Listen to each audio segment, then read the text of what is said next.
Rain drummed on the roof of the car as Detective Samantha Riles parked outside a 2-story mansion in River Oaks, one of Houston's most upscale neighborhoods.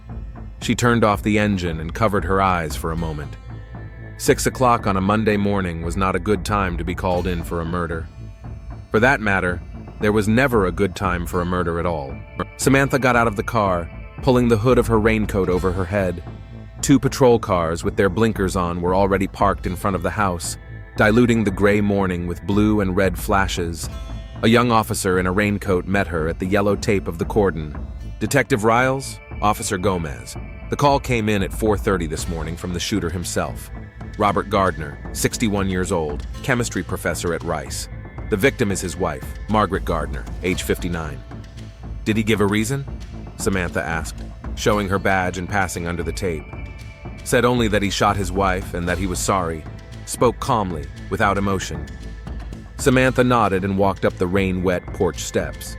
She was met at the front door by her partner, Detective James Hyten, a stout man with a streak of gray in his short-cropped hair and the tired eyes of a man who had seen too many deaths. "Good morning, Sam." He handed her paper booties. "The body's in the office on the first floor. The medical examiner's already on it. Suspect is in the kitchen in Officer Clark's care."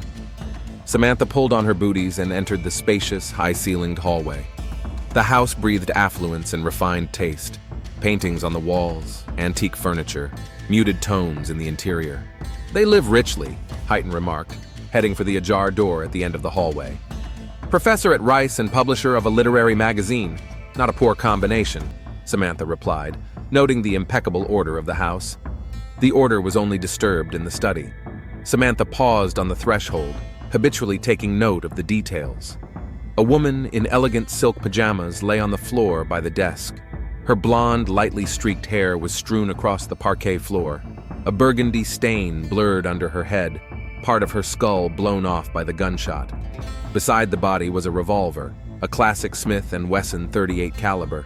"One shot, point-blank range, practically to the temple," the medical examiner pronounced without taking his eyes off his work. "Death was instantaneous, between 3:30 and 4 in the morning.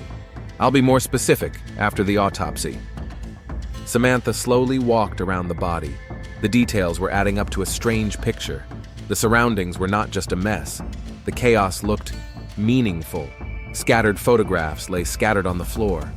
The drawers of an antique bureau had been pulled out, their contents partially shaken out. An overturned wooden box was on the floor, with envelopes, notes, and some small items spilling out of it. "Looks like a search, not anger," Samantha remarked quietly. "I agree," Hyten nodded. "Like someone was searching for something, not thundering in rage." Samantha squatted down and picked up one of the photos, a black and white shot, a young Margaret, apparently in her college years. A girl with long blonde hair laughed into the camera while hugging another girl with a short haircut. They looked happy, carefree. Samantha turned the photo over. The caption in faded ink read, "Maggie and Kat, spring of '85. She put the photo in an evidence bag and continued her examination. Under the desk was a thick photo album with a worn leather cover. Samantha opened it carefully, wearing latex gloves. The first pages contained the usual student snapshots, groups of young people on the campus lawn, the library, some kind of celebration. But the further in, the more intimate the pictures became. Margaret and the same dark-haired girl, Kat, in nature, in a cafe, in some tiny room. Their poses became closer and closer, their gazes more and more tender. In one photo, the girls were kissing. In another, they were cuddled on a narrow bed, although it was a decent picture. Samantha closed the album and placed it in an evidence bag. "Find anything interesting?" Hyten asked, looking around the other side of the room. "Maybe," Samantha replied without going into detail. "We'll see what my husband has to say." They walked through the living room into the kitchen, a huge space with an island in the middle and panoramic windows overlooking the garden.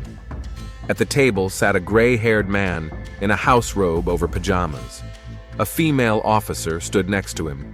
The man stared straight ahead with glassy eyes, his hands resting on the table, clean, no traces of blood or gunpowder. "Mr. Gardner, I'm Detective Samantha Riles. This is Detective James Hyten. We'd like to ask you a few questions." Robert Gardner slowly looked up. There was a hollowness in his blue eyes. "I killed my wife," he said in an even voice. "Shot her with a revolver I kept in a safe in my office. I am prepared to sign a confession." "We'll get back to that, sir," Samantha said, sitting down across from him. "First, I'd like to understand what happened. Can you tell us about the events of this night?" Robert blinked, as if trying to focus on the question. "I couldn't sleep. Went downstairs to get a book around 3 in the morning. Margaret was working in the study. She often suffered from insomnia and worked nights. I went in to see her." He fell silent, looking somewhere past the detectives. "And then what happened, Mr. Gardner?" Samantha asked softly. "I killed her. Isn't it obvious? Took a revolver out of the safe and shot her." "But what made you do it? Did you have a quarrel?" Robert grinned bitterly. "A quarrel? No." His gaze became absent again. 27 years of marriage, detective. 27 years I thought I knew my wife. And then I realized I never knew her. That phrase, spoken with such bitterness, made Samantha inwardly tense. There was more here than just words. She glanced over to Heighton, who nodded faintly. He felt it too.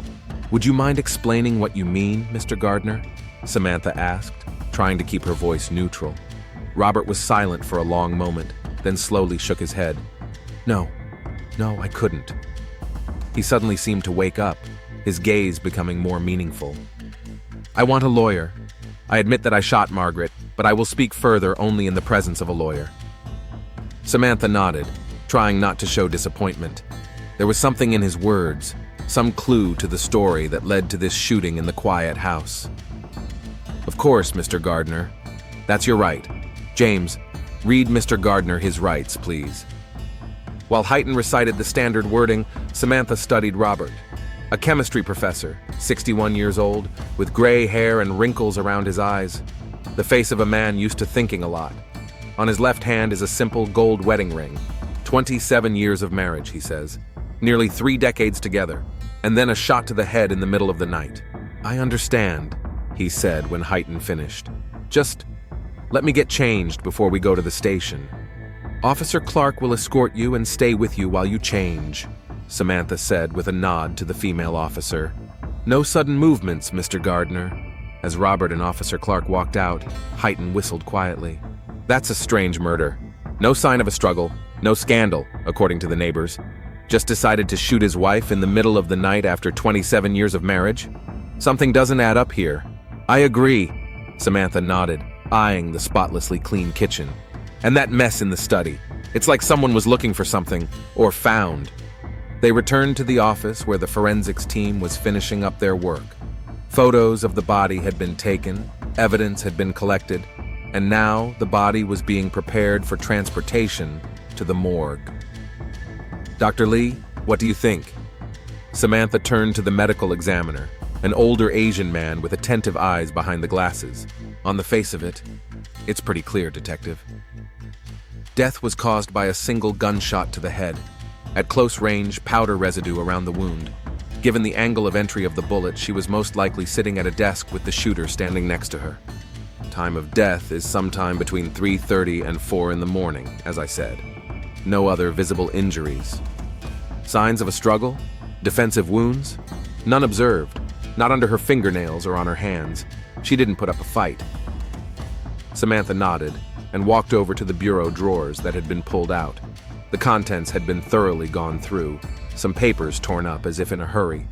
An inlaid wooden box lay on the floor, a scattering of contents around it. Old movie tickets, dried flowers, a few envelopes, a bracelet of beads.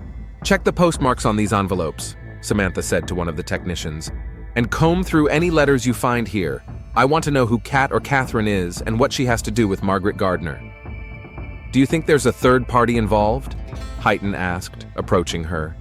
"I don't. But the photos I found indicate a very close relationship between Margaret and a woman named Kat sometime in the 80s. And the husband said that for 27 years he thought he knew his wife. Something doesn't add up in that story."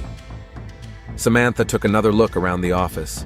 It was a cozy space with floor-to-ceiling bookshelves, a soft rug, and a comfortable reading chair in the corner, framed diplomas and photographs on the walls. She stepped closer, studying the pictures. Margaret and Robert in front of the Eiffel Tower, They're also at some kind of reception. On a yacht, in the mountains, ordinary, happy pictures of a married couple. James, look, Samantha pointed to one of the photos. That's the same woman from the old pictures, Kat. In the relatively recent photo, Margaret was standing between Robert and an elegant woman with short graying hair. Judging by the setting, some sort of literary soiree or presentation. Damn, Heighton muttered. Did they keep in contact? Was the husband in the loop? That's a good question. And if so, why is it suddenly a problem after all these years? Their musings were interrupted by the sound of footsteps. Officer Clark was leading Robert, now dressed in slacks and a sweater, toward the exit. His face remained impassive, but his eyes were reddened as if from held-back tears. Samantha nodded to the officer and took another look around the office. Something had happened here a few hours ago. Something that had turned a respected chemistry professor into a murderer. And somehow it was connected to the woman in the photos from 30 years ago. Let's go to the station, she told Heighton. We need to run this Katherine or Kat through the databases and get more information on the Gardner couple. I want to know what's behind that. For 27 years, I thought I knew my wife. Something tells me that's where the clue lies. They walked out of the house into the gray morning. The rain had almost stopped, leaving behind wet asphalt and the smell of freshness. The neighbors had already gathered behind the cordon tape, respectable people in expensive gowns and carrying umbrellas with expressions of shock and curiosity on their faces. A murder in their quiet, affluent neighborhood was an event out of the ordinary. Robert Gardner was seated in a patrol car. Before getting into her car, Samantha took one more look at the house. The immaculate facade, the manicured garden, the large windows, the perfect house for the perfect family. But behind every perfect facade, there is always something hiding. And this morning, that something came out with devastating force. Samantha Riles sat at her desk in the Houston Police Department's Homicide Division, looking at crime scene photos. The clock showed almost noon, but the gray sky outside the window made the day look like evening. The computer screen glowed with a message he'd just received from the district attorney. Gardner's case has been accepted for filing. Given the suspect's confession and strong evidence, we expect it to move quickly through the courts. Thank you for your prompt work. Technically, her work was complete. The killer confessed, the weapon was found, the prints matched, the witness testimony was sufficient. The case was closed before lunchtime. That didn't happen very often. And yet Samantha didn't feel satisfied. Something kept bothering her, pushing her to dig deeper into the story. She looked again at the photographs she had found in Margaret Gardner's jewelry box. The young girls, Margaret and Katherine, their faces full of life and hope, their embraces, their looks, the touch of their hands. A story that was cut short before Margaret even met Robert. Still fiddling with the Gardner case? Heighton walked over to her desk with 2 glasses of coffee and held one out to Samantha. Thank you. She gratefully accepted the hot drink. I can't get those pictures out of my head. And his words, for 27 years I thought I knew my wife. Something happened, James. Something beyond the discovery of old photographs. Heighton shrugged. Maybe, but the point is he confessed. There won't be any gaps in the case for the defense to cling to. A clean job. A clean job, Samantha repeated with slight irony. And we still won't know why an honorable professor, without a single blemish on his biography, suddenly decided to shoot his wife after nearly 3 decades of marriage. Hey, that's not our problem. Our job is to catch the perpetrator. Let the jury and the psychiatrists deal with the motives. Samantha sipped her coffee in silence. Heighton was right, of course. And yet, I ran this Katherine Dawson, she said at last. Artist, lives on the outskirts of town, has a small gallery in Montrose, no trouble with the law, divorced, no kids, clean as a whistle on the databases. I? And I'm going to talk to her.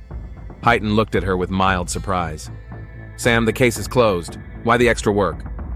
Not for work. For me. She closed the folder of photos. Consider it professional curiosity. Heighton shrugged. Well, professional curiosity is a good thing, but you're officially closing the case, right?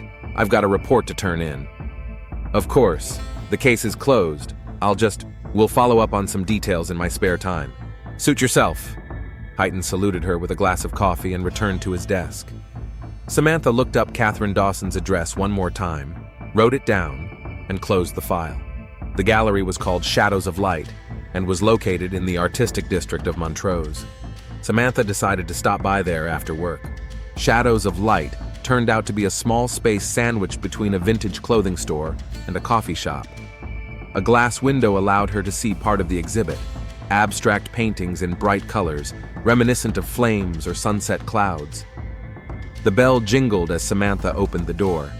Inside, the gallery was larger than it appeared from the outside, with white walls and spotlighting. A light smell of paint and coffee hung in the air. A young woman sat behind the counter, typing away passionately on a laptop. She looked up and smiled. "Good afternoon, welcome to Shadows of Light. What can I do for you?" "Hello," Samantha showed her badge. "Detective Riles, Houston Police Department. I'm looking for Katherine Dawson." The girl's smile faded slightly. "Kat's in her studio upstairs. Is something wrong?" "Nothing's wrong. Just wanted to talk to her about an ongoing investigation." "Sure, I'll get her right away." The girl disappeared behind a door at the back of the room. Samantha looked around, studying the paintings. They were vivid, emotional, and strangely disturbing, patches of saturated colors transitioning one into the other, creating a sense of movement and flight. "Detective Riles?" Samantha turned around. Standing in the doorway was a woman in her 60s, with short graying hair and bright blue eyes. She was wearing jeans and a roomy blouse stained with paint. Samantha recognized her immediately. The same girl from Margaret's student photos, only aged 30-odd years.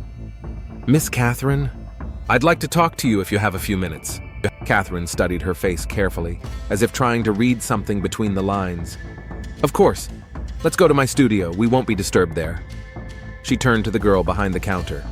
"Emma, if there are any clients, call me." The studio was on the second floor of the building, a large space with floor-to-ceiling windows, filled with light despite the gray day. There were easels with works in progress everywhere, shelves littered with cans of brushes and paints. A small couch and coffee table nestled in the corner. "Have a seat, detective." Katherine pointed to the couch. "Coffee? Tea? No, thank you." Katherine sat down across from him, her gaze calm but wary. "So what investigation did you want to talk about?" Samantha pulled a photograph out of her bag, the one with Margaret and Katherine as students, and placed it on the table. "Do you know this woman?" Katherine looked at the photograph and her face changed instantly. All contrived calmness vanished, giving way to a mixture of shock and pain. "That's Margaret. Margaret Wilson, now Gardner. We went to college together." She raised her eyes to Samantha. "Did something happen to Maggie?" Samantha nodded, watching the woman's reaction carefully. "I'm afraid so. Margaret Gardner was murdered tonight in her home." Katherine froze. For a moment, she just stared at Samantha, as if unable to understand the meaning of the words. Then her shoulders slumped, and her eyes filled with tears. "Who?" she asked quietly. "Her husband, Robert Gardner. He's already confessed." Katherine closed her eyes and took a deep breath. "Oh my God, Maggie, I knew something was wrong. Felt it. But murder? Have you been in contact with Margaret recently?" Samantha asked. Katherine nodded without opening her eyes. "Yes, we resumed contact about 6 months ago. After all these years? Miss Dawson, please call me Kat." "Okay, Kat. I realize this is a difficult moment, but I need to ask you some questions. Not for an official investigation. Legally, the case is already closed, but I'm trying to understand what happened." Katherine nodded slowly. "Sure, ask away." "Judging from the photos we found, you and Margaret were very close in college." A slight smile touched Katherine's lips. "Yes, we were a couple in love. 4 years in college were the best years of my life." She looked at the photograph on the table. "We met freshman year. In the literature club, I studied art. Maggie studied literature. It was a real passion.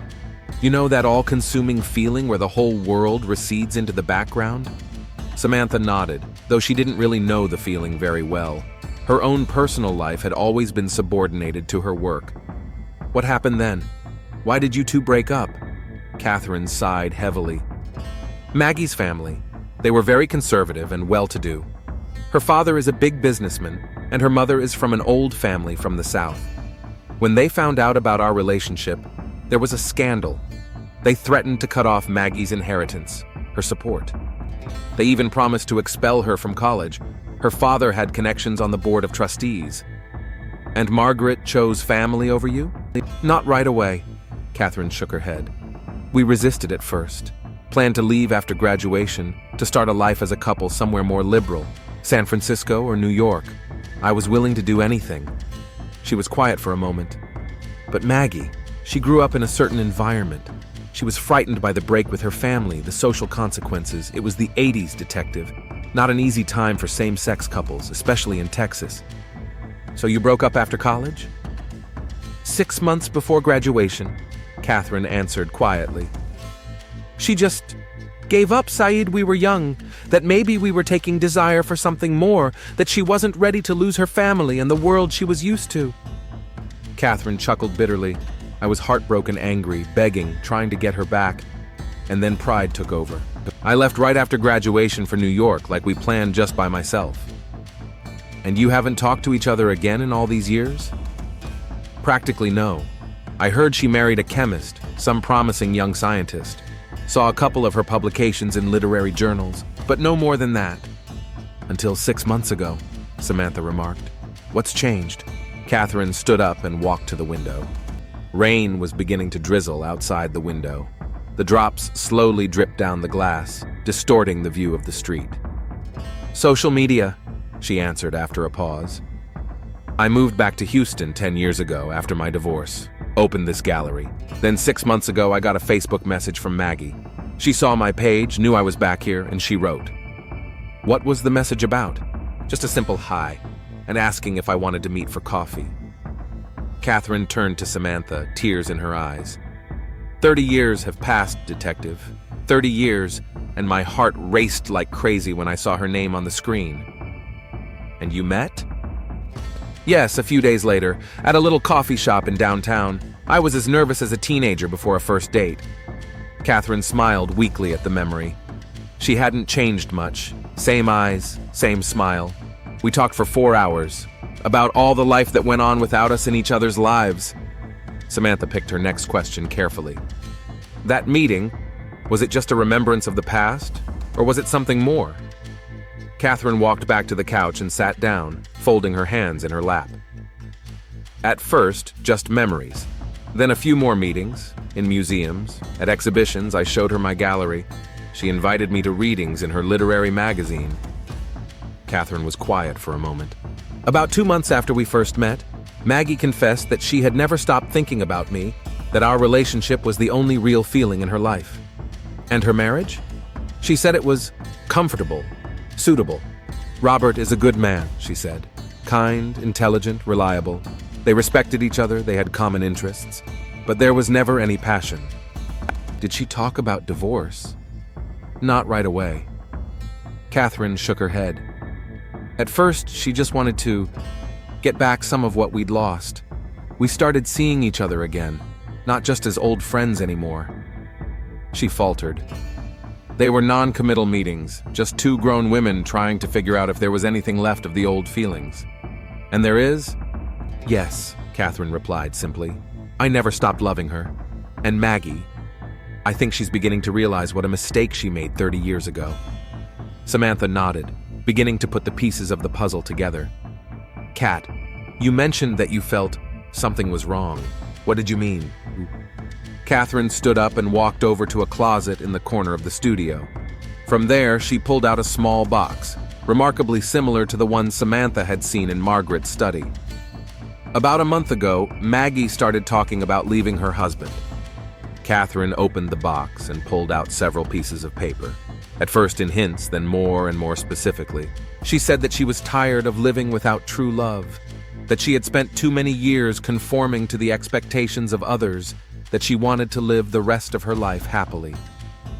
Katherine held out the pieces to Samantha. Here are her last letters to me. Samantha took the papers. They were not emails. They were real letters, handwritten in elegant handwriting. My dear Kat, the first one began. I can't go on with this double life any longer. Every time I return home after seeing you, I feel suffocated within these walls, in this marriage that has long since become a mere habit. I've spent 27 years living someone else's expectations. I'm 59, Kat. How many do I have left?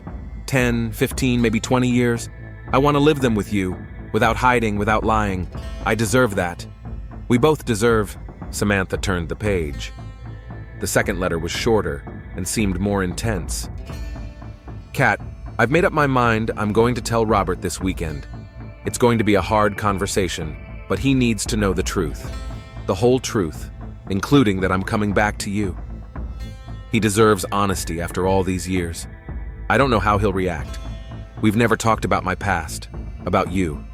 I don't think he suspects anything. He's always been a bit naive about these things. But I have to do it for us. The last letter was dated last Friday, 3 days before the murder. I'm scared, Kat. I've packed up some of my things. The essentials and dear things, old photographs, our letters. Everything I've kept all these years I'll tell him on Sunday night when he gets back from the conference, and on Monday we'll start a new life. Our life we should have started 30 years ago. I love you, always have. Samantha slowly folded the letters and handed them back to Katherine. You were supposed to meet today, she said quietly. Yes. Maggie was going to come here in the morning a few hours ago, but she didn't show up, didn't answer her cell phone. I had a feeling something was wrong, but no way of thinking. Katherine's voice trembled. Did Robert come back from the conference early? Samantha suggested. Perhaps he did, or found her notes, her letters. I don't know. Katherine covered her face with her hands. If only I'd insisted she leave sooner. If only I had taken her myself. You couldn't have known, Samantha said softly. No one could have predicted this reaction. They sat in silence for several minutes. The rain intensified, drumming on the roof of the gallery. Finally, Samantha asked, going back to your recent relationships, did Robert know about them? I don't think so. Katherine shook her head. Maggie was very careful. I never called her home, never went to their house. We met in neutral places or here in my studio. And she never mentioned that her husband suspected anything? Never. She said she and Robert had been living parallel lives for a long time, respectful of each other, but each with their own interests, their own work. They've even slept in separate bedrooms for the last few years. Katherine was quiet. She wanted an honest conversation with him, didn't plan to just disappear, said he deserved an explanation after all these years. Samantha remembered the meaningful mess in Margaret's study, the search, a box of memorabilia, old photographs and letters.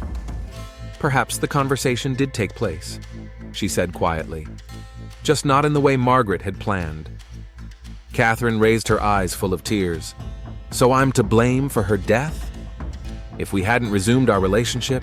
No, Samantha replied firmly. It's the fault of whoever pulled the trigger, no one else. Katherine nodded, but it was obvious that the guilt wouldn't let her go for a long time. What now? She asked.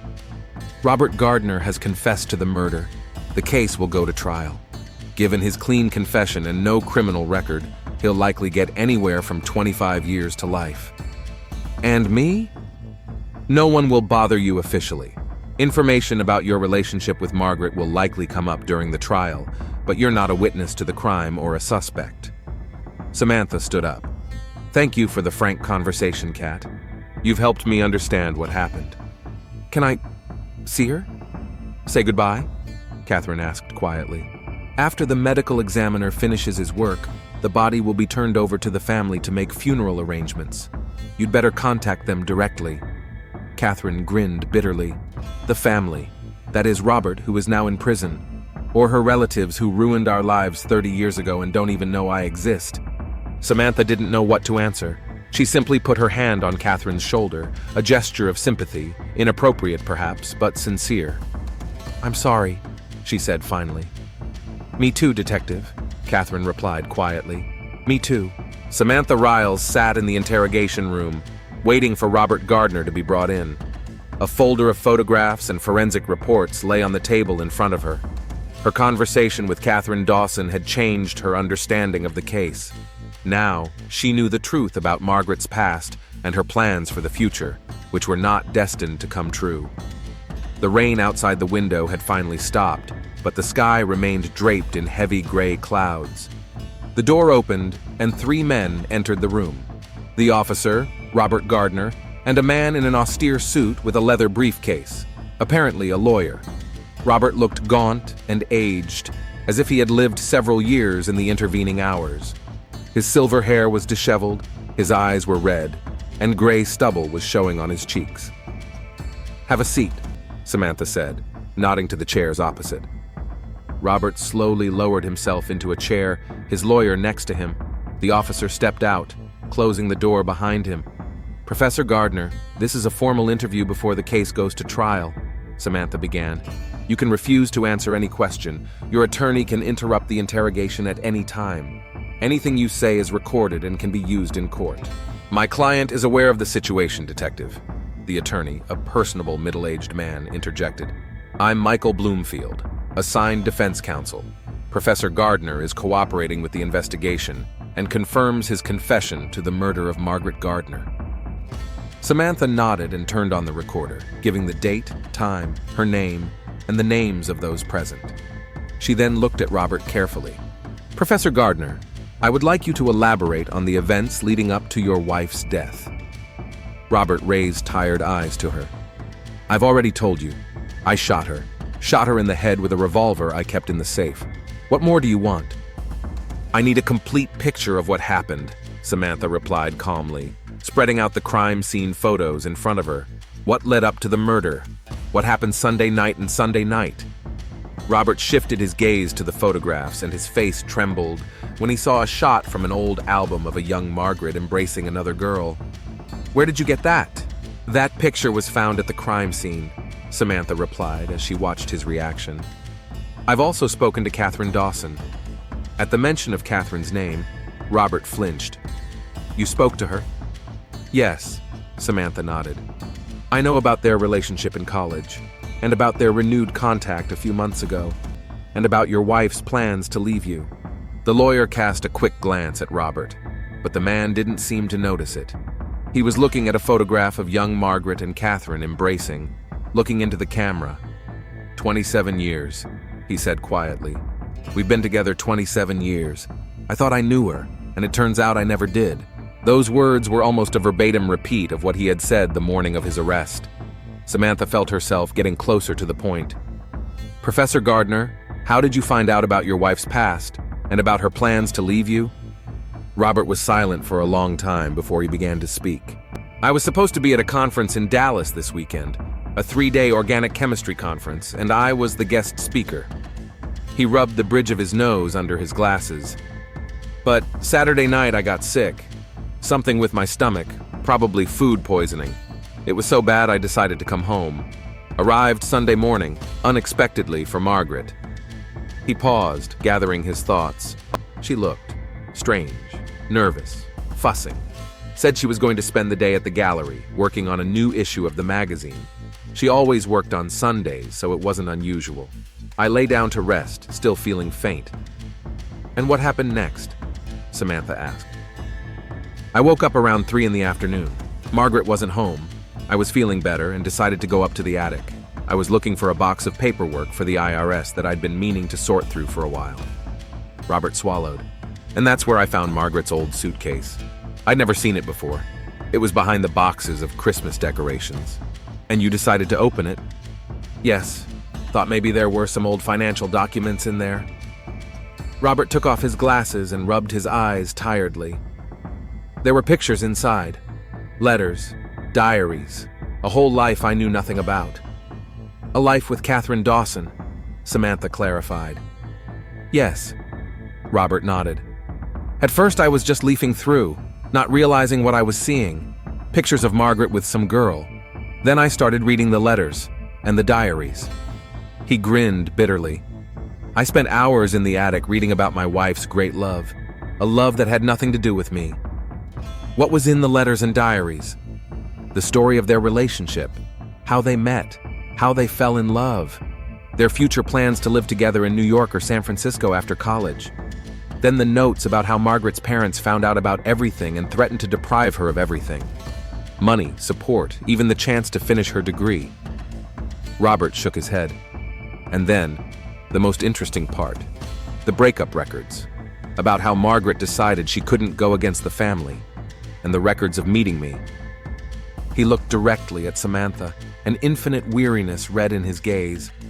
Do you know what she wrote about me in her diary the day we first met? He seems like a decent young man, intelligent, well-mannered, with good prospects. Parents will be pleased. Not a word about feelings, about love. Just a suitable match. That was 30 years ago, Samantha pointed out softly. Feelings might have changed over the years. Could have, Robert agreed. That's what I thought too. But there were recordings from the last few years too. Infrequent, but candid. About how trapped she feels, how she lacks passion, real intimacy, how she... He fell silent, lowering his head. How she regrets the choice she made? Samantha suggested. Yes, Robert answered almost in a whisper. There were notes about how she accidentally stumbled upon Katherine's Facebook page a few months ago. How she decided to write to her. How they started dating. And you waited for her to come back to talk? Yes. I went downstairs around 7 in the evening. Margaret wasn't there yet. I sat in the living room rereading some letters I'd brought with me. She came back about 9. Looked happy, glowing. I'd never seen her like that in all our years together. There was genuine pain in Robert's voice. Samantha remained silent, giving him the opportunity to continue. I asked where she was. She answered, at the gallery. I knew that was a lie. Then I showed her the pictures and letters, asked her who Katherine Dawson was.